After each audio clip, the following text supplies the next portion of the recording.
तो जैसा कि आप लोगों ने पिछले पार्ट में देखा था कि लीडर ज़ैंग और स्टार रिवर कोर्ट के लीडर के बीच एक बेट लग जाती है, जिसमें हारने वाले सेक्टर को उनके सेक्टर का सबसे कीमती सामान जीतने वाले सेक्टर को देना होगा। दूसरी तरफ बाई टिडेन को बचाने की कोशिश करता है, क्योंकि टिडेन की एक मीटरेट की वजह से मौत होने वाली थी। लेकिन अंत में बाई किसी तरह टिडेन को बचाने में कामयाब हो जाता है। लेकिन अब बाई को चैनी और उसके साथियों पर बहुत ज्यादा गुस्सा आ जाता है, क्योंकि उन लोगों ने बाई के बेटे टिडेन को मारने की कोशिश की थी। इसलिए बाई कसम खाता है कि वो चैनियों के हाथ एक भी सील्स नहीं लगने देगा। जो कहने के साथ ही बाई लगातार 19 सील्स को हासिल कर लेता है, जो देखकर सभी सेक्टर के पैट्रियट्स बहुत हैरान होते हैं, क्योंकि किसी को भी बाई से उम्मीद नहीं थी। जो देखकर चैनियों को गुस्सा आ जाता है और वो अपने मम्मी को बाई के पीछे लगा देता है ताकि वो बाई को जान से मार सके। अब आगे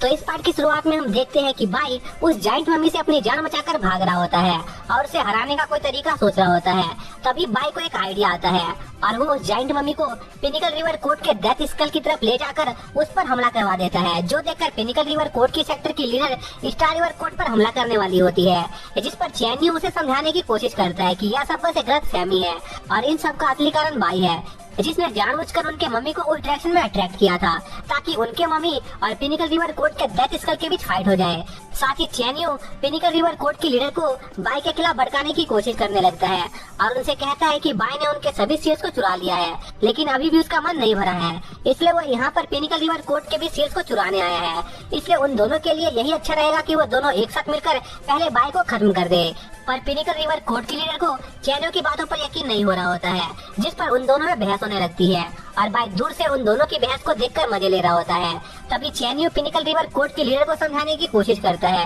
कि अगर वो लोग बाई से नहीं निपटेंगे तो वो दोनों ही इस कंपटीशन को हार जाएंगे। जो सुनकर पिनिकल रिवर कोर्ट की लीडर कुछ देर के लिए चैनियो का साथ देने के लिए तैयार हो जाती है और चैनियो से कहती है कि अगर वो बाई को चैनियो से पहले मार देगी तो चैनियो को उसके पिनिकल रिवर कोर्ट के सभी मेंबर्स को उसका पापा बनाना होगा। जिस पर चैनियो तैयार हो जाता है, क्योंकि उसे यकीन था कि वो पिनिकल रिवर कोर्ट से इस बेट को नहीं हारेगा। जिसके बाद दोनों एक साथ मिलकर बाई पर हमला करने लगते हैं, जिस पर बाई वहाँ से अपनी जान बचाकर भागने लगता है। इसी दौरान डाउ रिवर कोर्ट का एक डिसाइपल अपने लीडर को स्टार रिवर कोर्ट और पिनिकल रिवर कोर्ट के बारे में सारी इन्फॉर्मेशन देता है, जिस पर डाउ रिवर कोर्ट का लीडर बाई और उन लोगों पर अपना समय बर्बाद करने के बजाय और ज्यादा सील कलेक्ट करके अपने डाउ रिवर कोर्ट की पावर को और ज्यादा बढ़ाने का फैसला करता है। पर तभी डाउ रिवर कोर्ट का लीडर देखता है कि बाई काफी तेजी से बिना कोई डैमेज लिए सीलिंग माउंटेन की तरफ बढ़ रहा है। जो देखकर डाउ रिवर कोर्ट का लीडर अपने सभी साथियों को एक साथ मिलकर बाई पर हमला करने का ऑर्डर देता है, क्योंकि उसे लग रहा था कि बाई शायद से उनके सील्स को भी चुराने की कोशिश करेगा। इसी दौरान हम बाई को देखते हैं जो अपने स्पीड वॉक की मदद से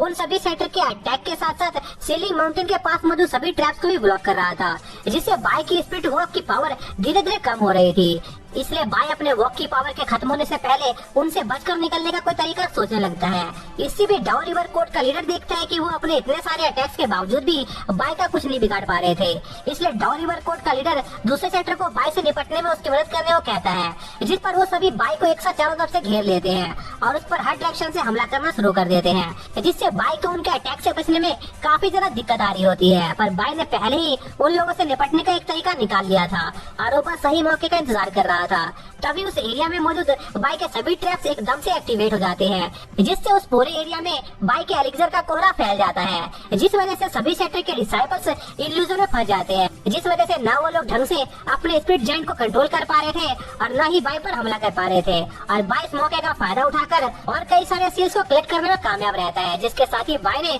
कुल 29 सील्स को हासिल कर लिया था। तभी डाउ रिवर कोर्ट का लीडर अपने कैरे का यूज करके उस इल्यूजन स्मोक को उस पूरे एरिया से क्लियर करता है, जहां पर वो लोग देखते हैं कि बाई काफी तेजी से सीलिंग माउंटेन की तरफ बढ़ रहा होता है। जो देखकर डाउ रिवर कोर्ट का लीडर सभी को बाई पर हमला करना बंद करने को कहता है, क्योंकि उनका प्लान पहले ही कामयाब हो चुका था। और हम देखते हैं कि बाई काफी तेजी के साथ डेथ जोन में पहुंच जाता है, जहां सीलिंग माउंटेन में मौजूद सबसे पावरफुल ट्रैप्स मौजूद थे, जिनकी पावर नॉर्मल ट्रैप्स के मुकाबले 100 गुना ज्यादा थी। इसलिए दूसरे सेक्टर के लोगों को पूरी उम्मीद होती है कि इससे बाई का बच पाना काफी ज्यादा मुश्किल होगा। इसी दौरान हम बाई का सीन देखते हैं, जो उन अटैक्स को डॉज करने में बिजी होता है और बाइक की स्पीड वर्क ज्यादा देर तक उसे उन अटैक से प्रोटेक्ट नहीं करने वाली थी। इसलिए बाय जल्दी से वहाँ से बचकर निकलने का कोई तरीका सोचने लगता है और अपनी आइज ऑफ द लॉ का यूज करके कोई रास्ता खोजने लगता है। तभी बाय को स्पीड माउंटेन के पास मौजूद एक एरे नजर आता है जो कि किसी चीज को प्रोटेक्ट कर रहा था, जिस पर बाय उस एरे की तरफ जाने का फैसला करता है, क्योंकि अगर वो वापस से पीछे जाने की कोशिश करता तो दूसरे सेक्टर फिर से एक साथ मिलकर